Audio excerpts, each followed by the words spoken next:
Muy bien, ahora vamos a continuar con el capítulo 23, Sacramentos y ritos iniciáticos. Empieza. Hemos dicho precedentemente que los ritos religiosos y los ritos iniciáticos son de un orden esencialmente diferente y que no pueden tener la misma meta, lo que resulta necesariamente de la distinción misma de los dos dominios, exotérico y esotérico, a los que se refieren respectivamente. Si se producen confusiones entre los unos y los otros en el espíritu de algunos, se debe ante todo a un desconocimiento de esta distinción y pueden deberse también en parte a las similitudes que los ritos presentan, a veces a pesar de todo, al menos en sus formas exteriores, y que pueden engañar a aquellos que no observan las cosas más que desde el exterior. No obstante, la distinción es perfectamente clara cuando se trata de los ritos propiamente religiosos, que son de orden exotérico por definición misma y que por consiguiente no deberían dar lugar a ninguna duda. Pero es menester decir que puede ser lo menos en otros casos, como el de una tradición donde no hay división entre exoterismo y esoterismo, que constituyan como dos aspectos separados. Bien, aquí estamos regresando en este capítulo a las consideraciones de los primeros capítulos de iniciación y misticismo, exotérico y esotérico. Así que básicamente en este caso se va a hablar un poco sobre los ritos iniciáticos y los sacramentos como ritos exotéricos, supongo. Habrá que ver cómo René Guénon aborda esto porque ciertamente sacramentos también existen en órdenes iniciáticas, pero claro, esto es cuando una tradición tiene características exotéricas y esotéricas unidas en una sola vía.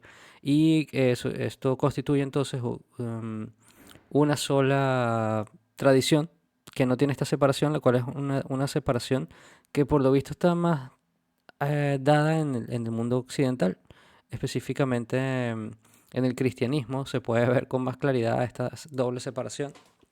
Y bueno, vamos a continuar con la lectura de Canon porque todas estas categorías suelen ser siempre finalmente artificiales hasta cierto punto de vista. Es decir, una tradición en sí misma, la búsqueda de la realización espiritual, es un camino que no tiene estas categorías. Estas categorías se las damos nosotros como seres humanos cuando intentamos separar los rituales, como, bueno, este se va según una institución como la iglesia o en el caso de una orden iniciática como la masonería, que es una forma moderna de, de las antiguas colegios Fabrorum o de las órdenes iniciáticas de la construcción.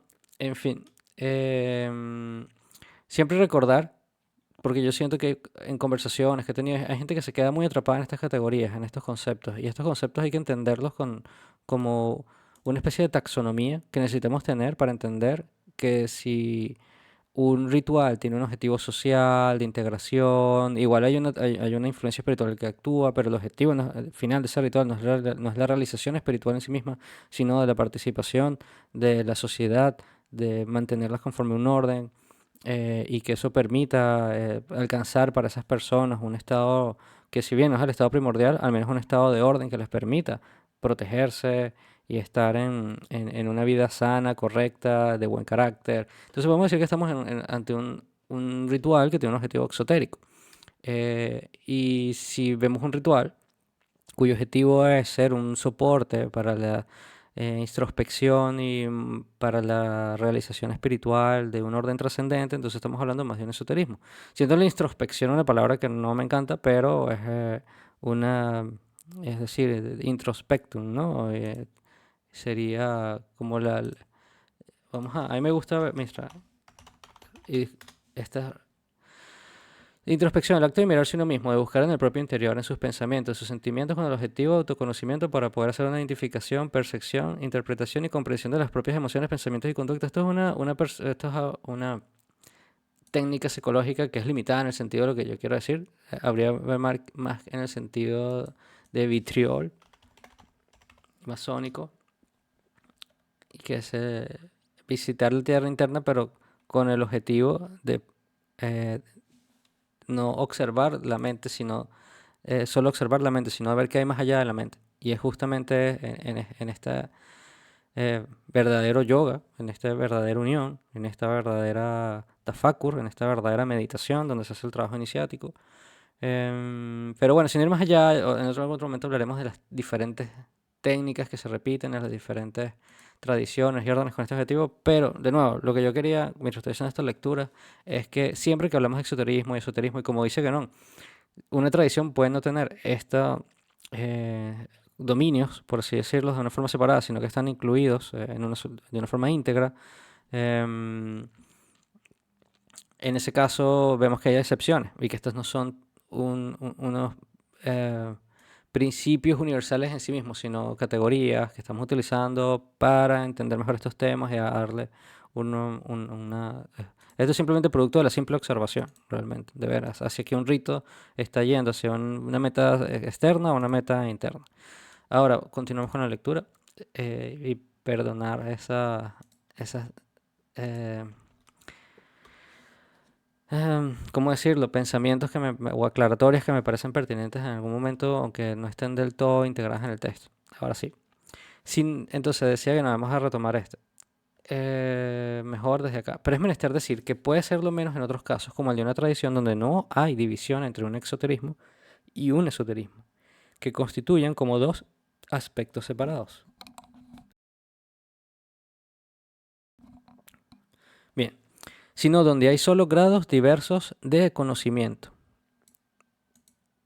y donde, por consiguiente, la transición de uno al otro puede ser casi insensible, así como ocurre concretamente para la tradición hindú. Esta transición gradual se traducirá naturalmente en los ritos correspondientes, de suerte que algunos de ellos podrán presentar, bajo algunos aspectos, un carácter en cierto modo mixto o intermediario. Bueno, precisamente es la tradición hindú donde se encuentran, en efecto, uno de los ritos sobre los cuales se puede plantear más legítimamente la cuestión de saber si su carácter es o no iniciático. Queremos hablar del Upanayama, es decir, del rito por el que un individuo es vinculado efectivamente a una de las tres castas superiores, a la cual, antes del cumplimiento de este rito, no pertenecía más que de una manera que se puede decir del todo potencial. Este caso merece ser examinado realmente con alguna atención y para eso es menester primeramente comprender bien lo que debe entenderse exactamente por el término samskara, que se traduce bastante habitualmente por sacramento. Esta traducción nos parece que está muy lejos de ser satisfactoria, ya que según una tendencia muy común en los occidentales afirma una identidad entre las dos cosas que, si son en efecto comparables bajo algunos aspectos, por eso no son sino muy diferentes en el fondo. Bien.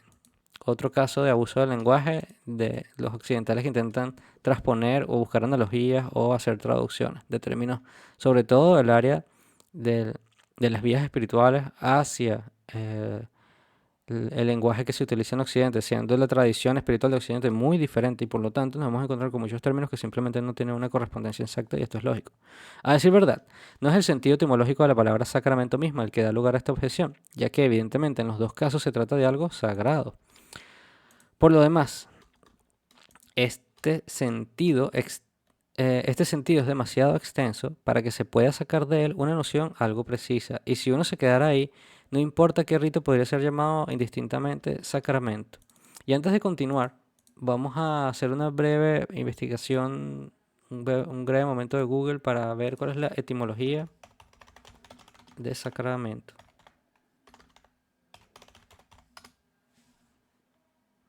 Sacramento. Del latín sacramento significó primeramente garantía de dinero que los litigantes en un pleito dejaban depósito al pontífice y que satisfacía como una multa que perdía el pleito. En el latín eclesiástico significó objeto o acto de carácter sagrado y posteriormente se especializó en signo material. Mm, a ver, ¿cuáles son las raíces? Viene del latín sacro. Dice es una abreviatura de sagrado momento. Ah, eso es una etimología popular. El latín se forma de sustantivos a partir de verbos con diferentes sufijos, entre ellos mentum, cuyo significado es medio, instrumento, modo. Podemos observar algunos momentos en alimentum, alumno, documentum, ¿vale? Testamento, ¿vale? El término sacramento proviene de sacramentum, cuyo significado literal es sacra, sagrado, y mentum, medio, instrumento, modo. Es decir, el modo sagrado o la manera sagrada. Sí, me quedo más con esta etimología de instrumento sagrado, manera sagrada. Y efectivamente es una es sentido demasiado extenso. Y, y sí, es un momento sagrado, instrumento sagrado. Por lo tanto, continuemos con la lectura entonces. Pero de hecho, esta palabra ha devenido inseparable del uso específicamente religioso y estrechamente definido que se hace de ella en la tradición cristiana, donde designa algo cuyo equivalente exacto no se encuentra sin duda en ninguna otra parte. Claro, es decir, si podemos hablar de un instrumento sagrado o, como dice acá, un medio sagrado o la manera sagrada hay muchas cosas, no solamente enfocadas al exoterismo y al aspecto religioso. Si entendemos que hay vías espirituales que eh, trascienden los objetivos generales de una religión cuando se toma su aspecto más externo. Así que entiendo un poquito la necesidad que no de haber hecho esta aclaratoria en este capítulo, sobre todo tomando en cuenta el uso de cuando se traducen como sacramentos algunos rituales eh, desde el punto de vista oriental. Vale, continuamos entonces con la lectura. Aquí habla de, así pues, vale más conformarse a este uso para evitar todo equívoco y reservar exclusivamente la denominación de sacramento a una cierta categoría de ritos religiosos que pertenecen en prioridad a la forma tradicional cristiana. Es entonces la noción de sacramento la que entra en la de samskara, a título de caso particular y no a la inversa. En otros términos, se podría decir que los sacramentos cristianos son samskaras, pero no que los samskaras hindúes son sacramentos, porque los samskaras hindúes incluyen algo más que solamente el aspecto religioso. Em, entonces, vamos a volver, hay una cierta categoría de ritos religiosos que pertenecen en propiedad a la forma tradicional cristiana. Em, o sea, reservar, ahí está, mejor, subrayamos mejor esto. Y es mejor reservar exclusivamente la denominación de sacramentos a una cierta categoría de ritos religiosos que pertenecen en propiedad a la forma tradicional cristiana. Es entonces la noción de sacramento la que entra en la de samskara a título de caso particular.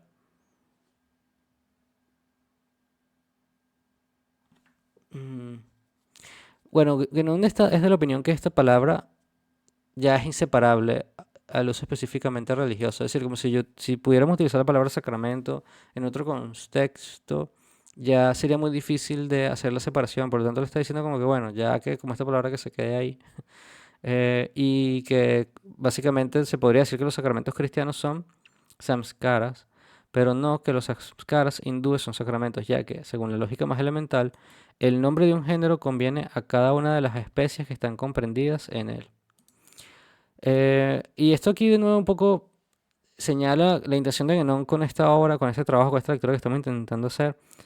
Cuando habla, por ejemplo, de una taxonomía de las especies, realmente lo que él estaba intentando hacer con todo este trabajo de nuevo es utilizar, crear etiquetas, crear una serie de categorías, conceptos que nos permitan discernir mejor cómo eh, las cosas se diferencian dentro de un mundo como es el de el estudio de la espiritualidad. Ya que las formas culturales de la espiritualidad varían mucho y utilizar las palabras de una tradición hacia otra implica estas confusiones, sobre todo si no se entiende la profundidad de qué va el ritual o cuál es el objetivo y entender un poco la naturaleza profunda de los símbolos. En ese caso, eh, el nombre de un género, es decir, la categoría más amplia, conviene a cada una de las especies que están comprendidas en él.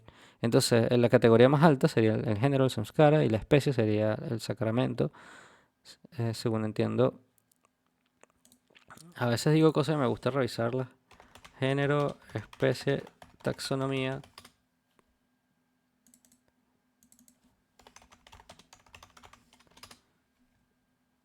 Vamos a ver si tenemos un... Entonces al revés. La especie, género, familia, orden, clase. Bien. El nombre de un género conviene a cada una de las especies que están comprendidas en él. Dominio, reino. Bueno, aquí tenemos palabras muy similares. Especie, género. Y aquí está al revés. Especie, género, familia, orden, clase, reino, dominio. Entonces, ¿cuál es la correcta? Wikipedia. Esto confunde un poco. Como esta es la de la época clásica medieval, seguramente Ganón utiliza más esta. Y si dice bueno, hay diferentes sistemas de taxonomía, entonces cada uno va a utilizar género o especie o familia o orden. Y fíjense que estas son palabras que Guénon usa mucho en su obra. Él utiliza mucho la palabra dominio para hablar de todo un dominio de cosas.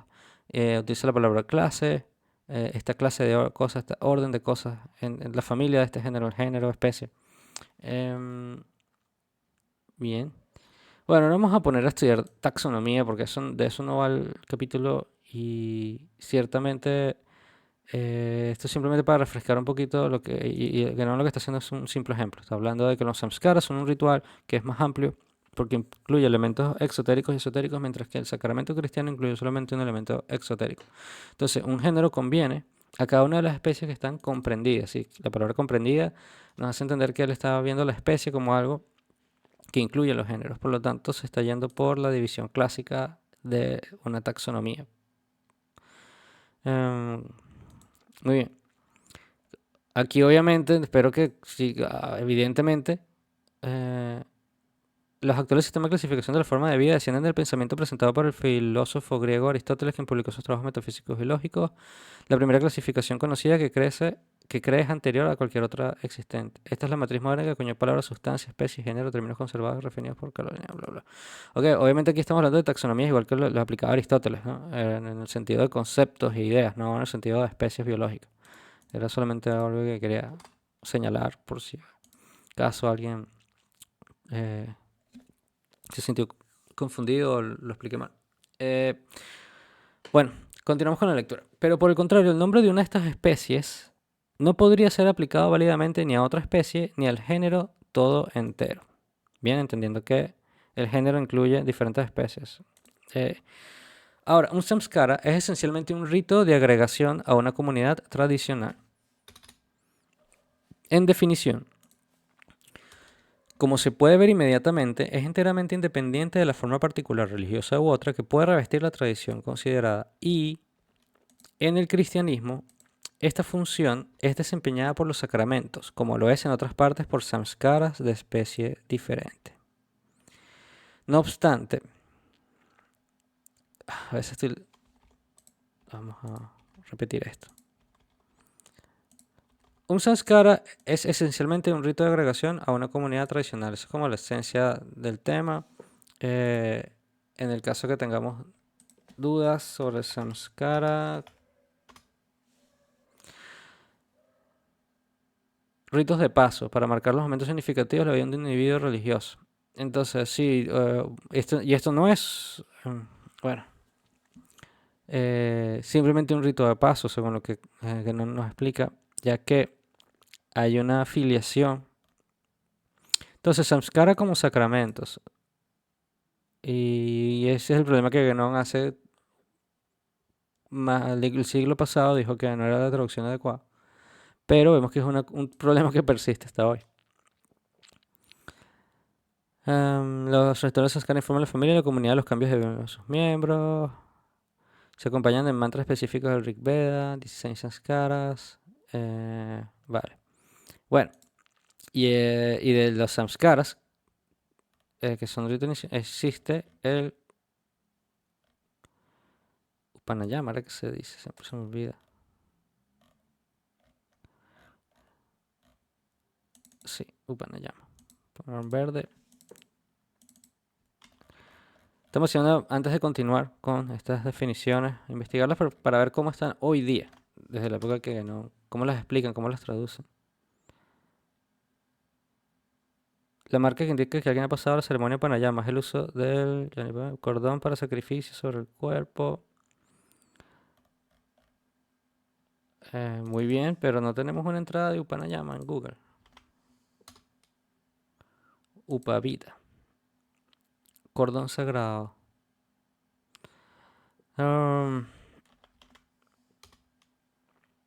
Y bueno, es una ceremonia. Pero por lo menos. Vamos a ver si en English.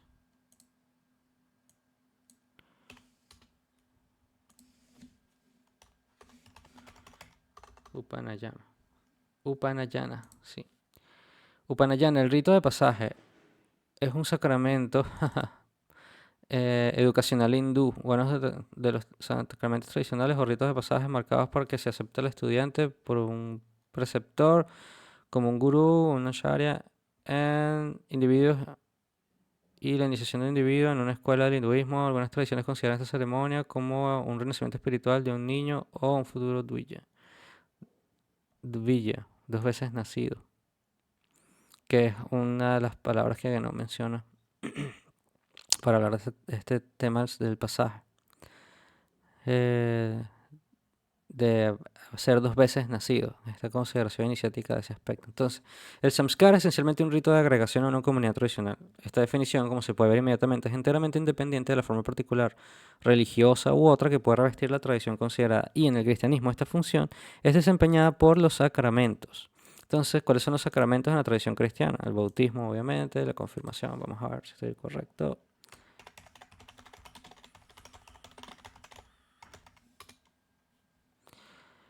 Bautismo, confirmación o crismación, Eucaristía, penitencia, unción.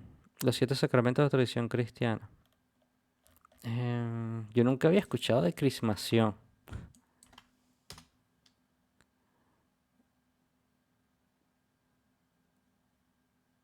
Iniciación cristiana. Es el equivalente sacramento de la confirmación existente en la Iglesia Católica Apostólica Romana.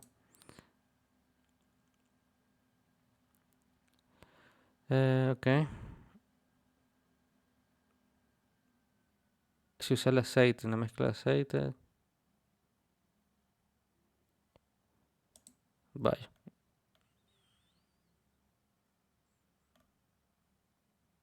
Yo lo conocía como confirmación.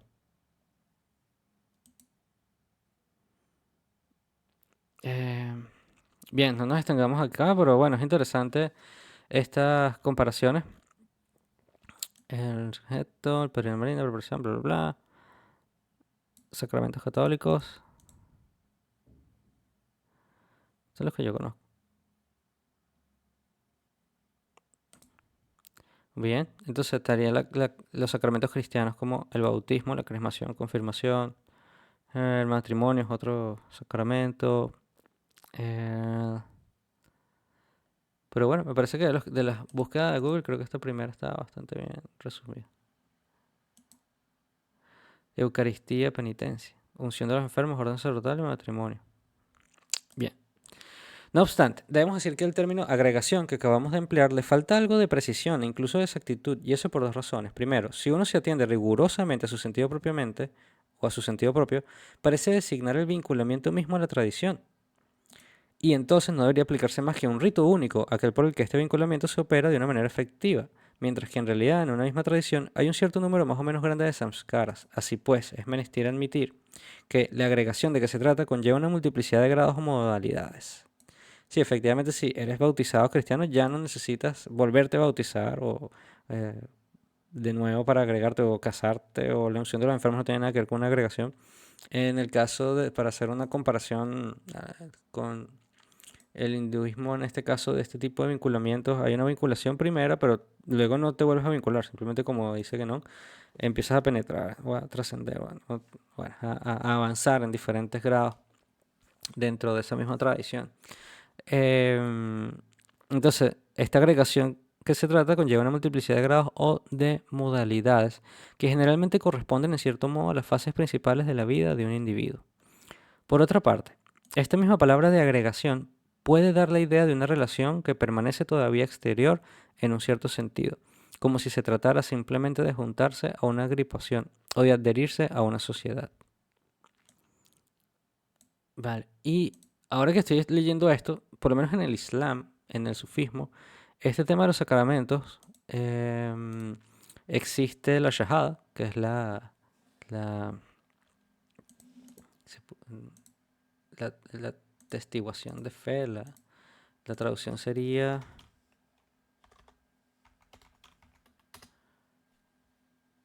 la profesión de la fe islámica, la declaración de fe. Em, y esta sería la equivalencia al vinculamiento a la tradición islámica. Pero luego de esto, más allá de los pilares, y como sería el hajj o em, hacer la peregrinación hacia la Meca, no existe tanto lo que pudiéramos llamar algo equivalente a sacramentos.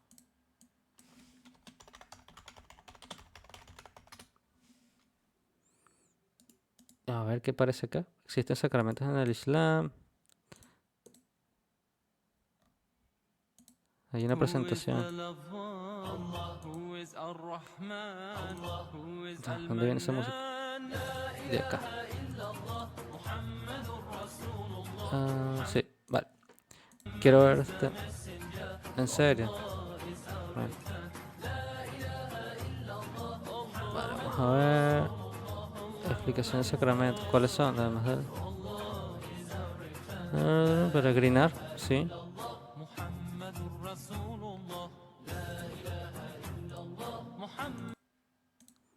Cuando doy play, sigue. La religión canónica. Ajá. Sí, los 5 pilares. No veo otros sacramentos, no se me ocurren otros. Bueno, ya le investigaremos con más, pero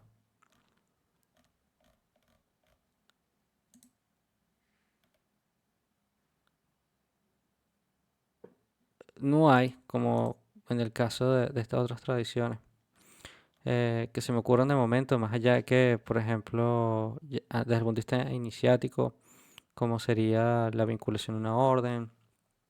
eh, pero bueno, me estoy desviando demasiado. Vamos a continuar con el tema de los sanskaras y la agregación grupal.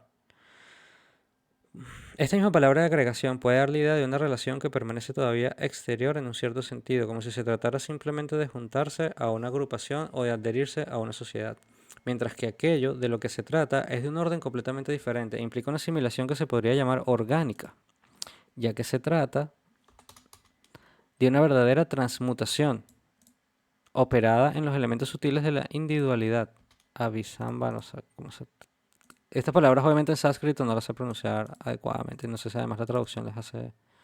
Em, Ananda Kendish Kumaraswamy ha propuesto para traducir samskara el término de integración, que nos parece en efecto muy preferible al de agregación, bajo estos dos puntos de vista, ya que traduce muy exactamente esta idea de asimilación y además es fácilmente comprensible que una integración puede ser más o menos completa o profunda y que por consecuencia sea susceptible de efectuarse por grados, lo que da cuenta efectiva de la multiplicidad de los samskaras en el interior de una misma tradición. Es menester destacar que una transmutación como aquella de la que hablábamos hace un momento tiene lugar, de hecho, no solo en el caso de los samskara, sino también en el de los ritos iniciáticos, diksha, y una llamada. En sánscrito la palabra diksha es la que significa propiamente iniciación, aunque a veces sea menester traducirla más bien por consagración. Sobre la conexión de estas dos ideas, lo que hemos dicho más atrás de los diferentes sentidos del verbo griego mueo, en efecto. En algunos casos, por ejemplo, cuando se trata de una persona que ofrece un sacrificio, la consagración designada por el término diksha no tiene más que un efecto temporal, que es válido solo para la duración del sacrificio mismo y deberá ser renovado si, después la misma persona viene a ofrecer otro sacrificio, aunque sea de la misma especie que el primero. Es pues imposible reconocer entonces en esta consagración el carácter de una iniciación en el verdadero sentido de esta palabra, puesto que, como ya lo hemos dicho, toda iniciación es necesariamente algo permanente que es adquirido de una vez por todas y que jamás podría perderse en cualquier circunstancia que sea. Bien. Este, eh, este es uno de los caracteres que tanto los unos como los otros tienen en común y que permiten compararles bajo algunos aspectos cualesquiera que son los demás sus diferencias esenciales. Aquí está hablando, bueno, obviamente de el samskara, tiene este tema de que no solamente hay una integración social, sino que también hay una transmutación de estos elementos que no ha mencionado como... ¿Qué significa Abhisamba? Vamos a hacer un pequeño googleo de este tema. 4 definiciones. Esto es revista Símbolos que refiere a términos que menciona que no, ni pudiéramos verlos acá, pero yo prefiero ir hacia otros para tener diferentes fuentes y poder comparar y diferentes traducciones. Entonces,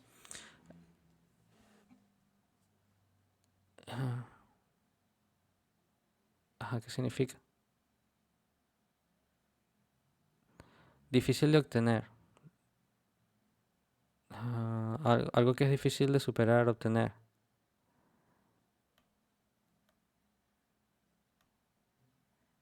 Esta página no nos habla mucho. Transmutación operada en los elementos sutiles de la individualidad por efecto de la influencia espiritual comunicada en los sakaras y en los dikshas. Bueno, exactamente el capítulo que estamos leyendo, así que no. Ujú. ¿Dónde estás?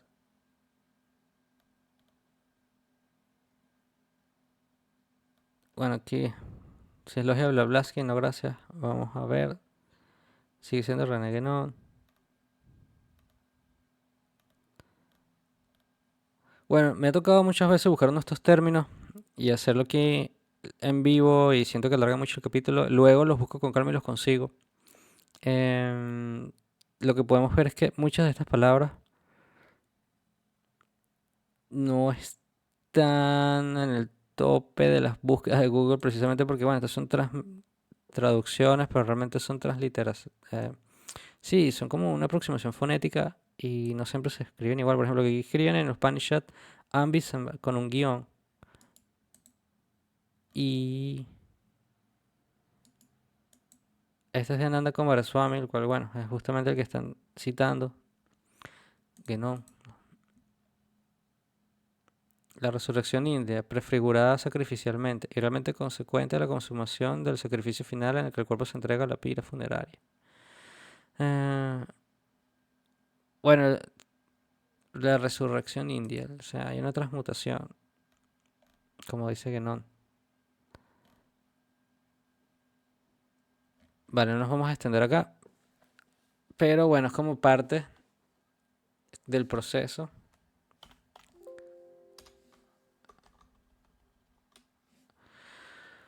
La experiencia del Brahman, libertad infinita, están describidas. Ok, ¿qué significa?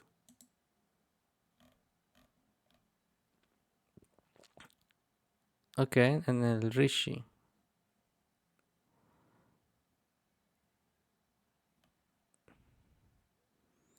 Muy bien. Eh, Sí, bueno, tiene que ver con muerte, cambio, transformación.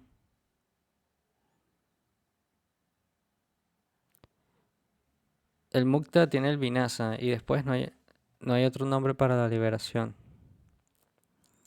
Y es obvio que aquí la destrucción Vinasa es de los vasanas que son mantenidos y le dan un tono al egocéntrico, la personalidad egocéntrica y Vatama del el buscador. Aquí en este mantra la palabra muerte debe ser entendida en todos sus aspectos y significados, incluido el del corporal y de purview. Eh, y competencia. Bueno, que le compete, el alcance. Y alcance. Incorporar el alcance del entero principio de la finitud del mundo mortal hacia nosotros. Ok. Bueno, no me queda súper claro. Vamos a utilizar la palabra transmutación de momento para entender este ejemplo que está dando Guénon. Em, y bueno, que se trata de una transmutación, es decir, hay unos elementos sutiles del ser, hay un cambio interno, o sea, similar a lo que sucede en el ritual iniciático, son la misma explicación de Guénon. Y este es uno de los caracteres que tanto los unos como los otros tienen en común y que permiten compararlos bajo algunos aspectos, sí, los rituales eh, exotéricos y esotéricos dentro de la tradición hindú, siendo el samskara, incluyendo ambos. Cualesquiera que sean los demás, sus diferencias esenciales, diferencian y que esta transmutación que aclaramos hace un momento tiene lugar de hecho no solo en los samskaras, sino también en los ritos iniciáticos. Bien, entonces estos son de los caracteres que tanto los unos como los otros tienen en común y que permiten compararlos bajo algunos aspectos, cualquiera que sean por lo demás sus diferencias esenciales. En efecto, en los dos casos hay igualmente transmisión o comunicación de una influencia espiritual, infundida en cierto modo por el rito. Produce en la individualidad la transmutación en cuestión. Pero no hay que decir que sus efectos podrán estar limitados a tal o cual dominio determinado según la meta propia del rito considerado, y es precisamente por su meta y por consiguiente también por el dominio o el orden de posibilidades en el que operan, por lo que los ritos iniciáticos difieren profundamente de todos los demás. Por otra parte, la diferencia que es sin duda la más visible exteriormente y por consiguiente la que debería poder ser reconocida más fácilmente incluso por observadores del exterior, es que los samskaras son comunes a todos los individuos que están vinculados a una misma tradición. Es decir, en suma, a todos aquellos que pertenecen a un cierto medio determinado, lo que da a estos ritos un aspecto que puede llamarse más propiamente social, mientras que por el contrario, los ritos iniciáticos que requieren algunas cualificaciones particulares están siempre reservados a una élite más o menos restringida. Por esto, uno puede pues darse cuenta del error que cometen los etnólogos y los sociólogos que concretamente en lo que concierne a las pretendidas sociedades primitivas emplean distintamente el término de iniciación, cuyo verdadero sentido y alcance real apenas conocen evidentemente, para aplicarle ritos a los que tienen acceso en tal o cual momento de su existencia todos los miembros de un pueblo o de un tribu. Sí, también le llaman rituales de paso. Normalmente son rituales de cuando un joven entra a la adultez y ya es considerado un hombre. Se le dice es el ritual de iniciación, pero aquí entendemos que bajo la taxonomía de René Guénon y bajo el entendimiento que nosotros vemos una iniciación, un ritual iniciático, cuando vemos desde el punto de vista de la disciplina espiritual y la realización, entendemos iniciación como otra cosa, evidentemente. De eso se trata este libro. Pero bueno, esto sí está bien que no lo mencione porque es muy, muy común y ya está difundido. Y yo creo que ya la palabra es muy difícil de rescatarla, pero habríamos que hablar de la iniciación esotérica, quizás. Este, pero sí, este es el sentido general en que se le da para una muestra. Falta solo componer iniciación y sale rito de paso de forma automática. Rito de iniciación, al el concepto que designa un conjunto específico de actividades que simbolizan y marcan la transición de un estado a otro en la vida de una persona. Samskara. Pero que bueno, aquí solamente se limita ya el rito de paso a un tema social. Em, Estos ritos, cuando son considerados de esta manera, no tienen en realidad ningún carácter iniciático desde el punto de vista esotérico, sino que son propiamente verdaderos samskaras. Exactamente. Eh, Por lo demás, naturalmente, puede haber también en las mismas sociedades ritos auténticamente iniciáticos, aunque estén más o menos degenerados. Y quizás lo están frecuentemente menos de lo que se estaría tentado a suponer. Pero ahí, como por todas partes, esos no son accesibles más que a algunos individuos con exclusión de los demás.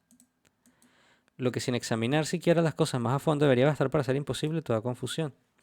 Podemos volver ahora al caso más especial que hemos mencionado primeramente, del rito hindú del Upanayama, que consiste esencialmente en la investidura del cordón brahmánico, pavitra o pavita, y que da regularmente acceso al estudio de las escrituras sagradas.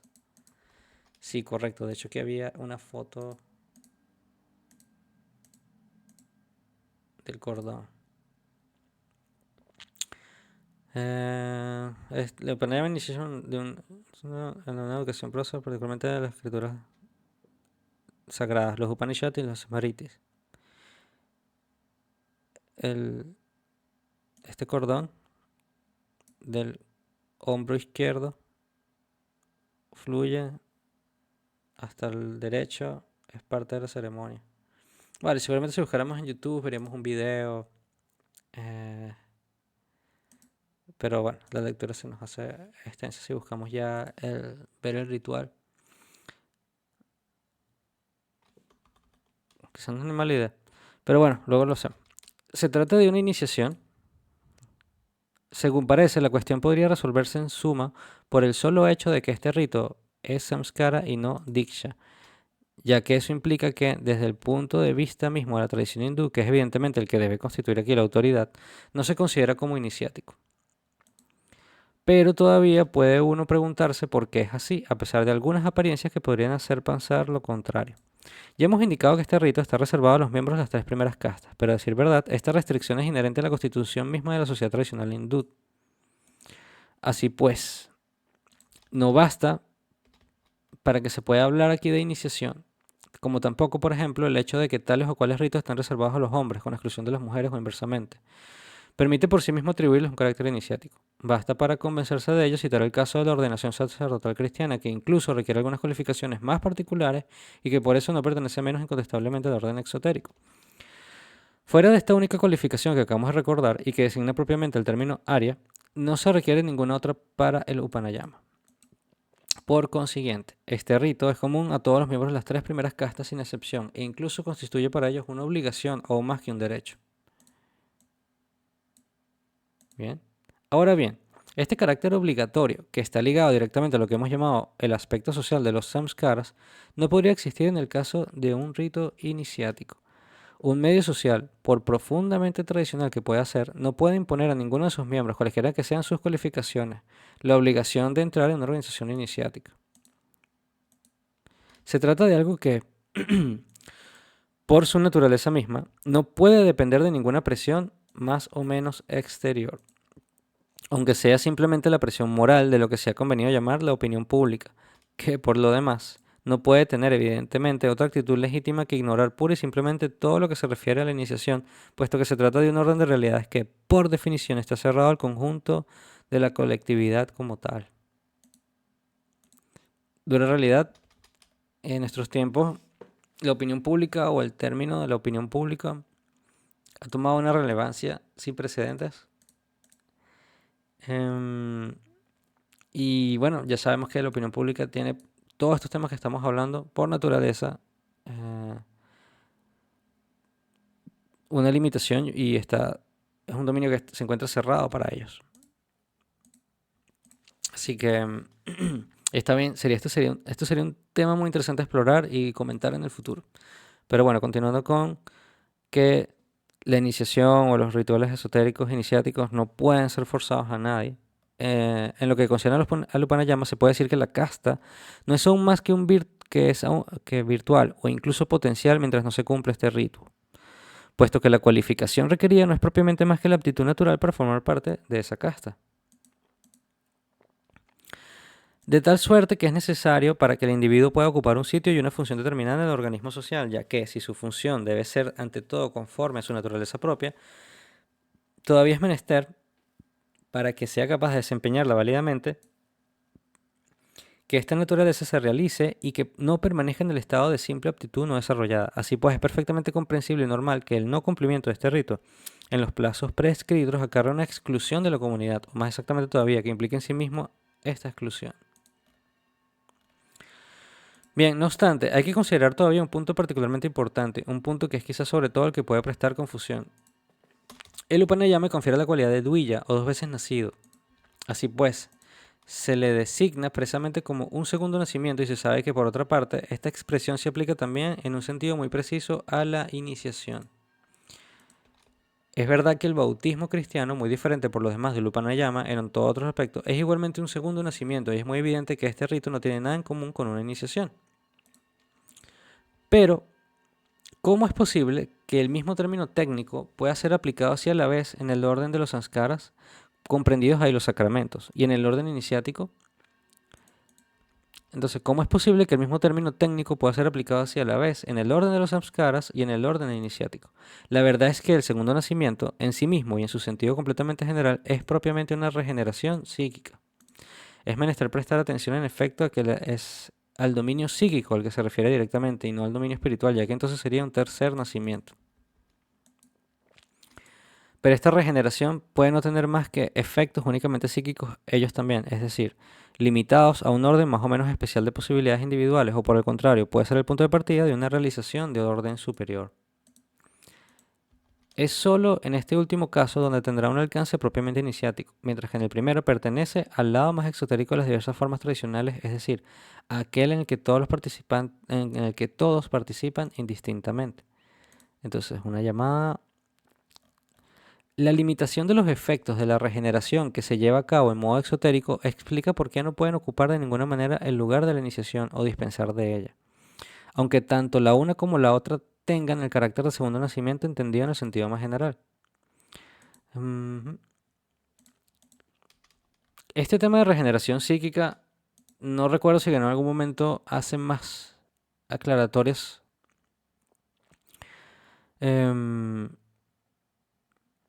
Y vamos a ver si eventualmente explica un poco más a qué se refiere con esta regeneración psíquica, porque bien, entendemos que este ritual no tiene el objetivo de una realización de un orden superior, sino solamente se queda en un orden ciertamente psíquico. Y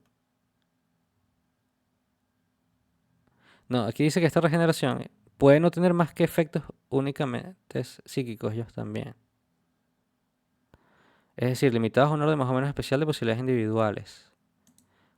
Ah, bueno, entonces para aclarar lo del Duilla, el Duilla no incluye necesariamente más allá que las posibilidades psíquicas, eh, de regeneración psíquica, y habría que entender a qué se refiere con una regeneración en el orden sutil. Em, Vamos a ver si eventualmente la... Que bueno, ya lo dijo más arriba, tenía que ver con el tema de la transmutación. En ese sentido simbólico también, y ya habíamos hablado que hay algunos textos donde se habla de esta transmutación, del tema de aquí está el Avisambai, en fin. No queda súper claro, habría, mm, habría que ver si más adelante él aclara un poquito sobre el tema de la regeneración psíquica y cómo la entiende, porque sí es verdad, hay una transmutación, y bueno, una transmutación es eh, hay una transformación psíquica. Entonces hay un proceso interno, hay un proceso psíquico que está pasando, hay una modificación de formas, de modalidades. Pero bueno, sin ir más a pensar en este tema, porque esto sería una investigación, una meditación aparte que hacer sobre esta regeneración psíquica y cómo se entienden estos rituales y qué efectos tienen. Pero bueno, quizás que no, justamente mantiene este término sin desarrollar mucho acá, justamente por eso. Para aquí lo único que se está haciendo es la taxonomía del término y dónde ubicar este tema de los samskaras y los sacramentos y los ritos iniciáticos. Ahora, la alusión que acabamos de hacer al bautismo plantea otra cuestión que no carece de interés. Este rito, aparte de su carácter de segundo nacimiento, presenta también en su forma misma una semejanza con algunos ritos iniciáticos. Sí. Y la consagración, por lo visto, también. Por ejemplo, el contacto con el agua, como la purificación por los elementos. Y yo creo que esa purificación es realmente lo que no habla aquí de a lo como él entiende una regeneración psíquica. Como esa regeneración realmente se pudiera hablar de una purificación. Pero entiendo por qué él utilizaría la palabra regeneración en lugar de purificación. Eh, bueno, ya estamos hablando también de términos alquímicos, ¿no? Hay una alquimia acá en ese sentido de espiritual. Em, Vamos a continuar con la lectura y luego vamos a repasando estos términos para no... Entonces, regresando que la alusión que acabamos de hacer del bautismo plantea otra cuestión que nos carece de interés. Este rito, aparte de su carácter de segundo nacimiento, presenta también en su forma misma una semejanza con algunos ritos iniciáticos. Por lo demás, se puede destacar que esta forma se vincula a la de los ritos de purificación por los elementos. Ah, aquí lo dice. Sobre los cuales volveremos un poco más adelante. Ritos que constituyen una categoría muy general y manifiestamente susceptible de aplicación en dominios muy diferentes. Así que él lo entiende así. Ya.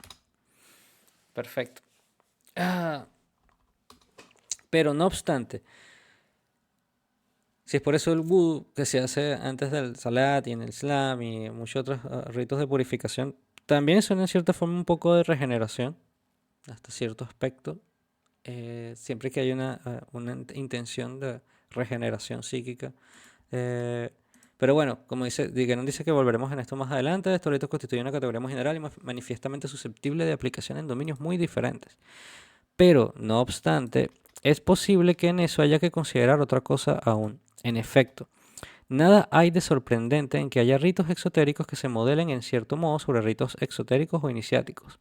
Si en una sociedad tradicional los grados de la enseñanza exterior han podido ser calcados de los de una iniciación, así como lo explicaremos más adelante, con mayor razón ha podido tener lugar una parecida exteriorización en lo que concierne a un orden superior a este, aunque sea todavía exotérico, queremos decir en el caso de los ritos religiosos. Y llamada 3. Se puede destacar que, desde este punto de vista, la ordenación religiosa representa una exteriorización de la iniciación sacerdotal y la consagración de los reyes una exteriorización de la iniciación real. Wow. Hay un capítulo sobre poder real y autoridad espiritual y poder temporal. Es un libro muy interesante que donde se habla justamente de este tema y a mí me parece particularmente bien interesante la manera en cómo lo aborda. Y dice, Se puede destacar que desde este punto de vista la ordenación religiosa representa una exteriorización de la iniciación sacerdotal y la consagración de los reyes, que como ejemplo Napoleón negó que le consagraran, se consagró a sí mismo emperador, una exteriorización de la iniciación real, determinadas la una y la otra por condiciones en las que las funciones correspondientes han dejado de estar reservadas a iniciados como lo estaban anteriormente. Entonces, en todo eso, la jerarquía de las relaciones normales se respeta rigurosamente, ya que, según estas relaciones, las aplicaciones de orden menos elevados o más exterior deben proceder de aquellas que tienen un carácter más principial. Por consiguiente, si, para atenernos a estos únicos ejemplos, consideramos cosas tales como el segundo nacimiento o como la purificación por los elementos, es su unificación iniciática la que es en realidad la primera de todas, y sus demás aplicaciones deben derivarse de ella más o menos directamente, ya que no podría haber, en ninguna forma tradicional, nada más principal que la iniciación y su dominio propio. Y es en ese lado interior donde reside verdaderamente el espíritu mismo de toda tradición. Está bonita esa frase, me gusta como que no termina los capítulos, siempre lo voy a decir, la verdad las termina muy bien. Ahora vamos a continuar con el capítulo 24, que se denomina la plegaria y el encantamiento. La plegaria y el encantamiento. Muchas gracias por acompañarme en esta lectura y los espero en una próxima oportunidad para sentarnos a leer el capítulo y comentarlo y estudiarlo. Hasta la próxima.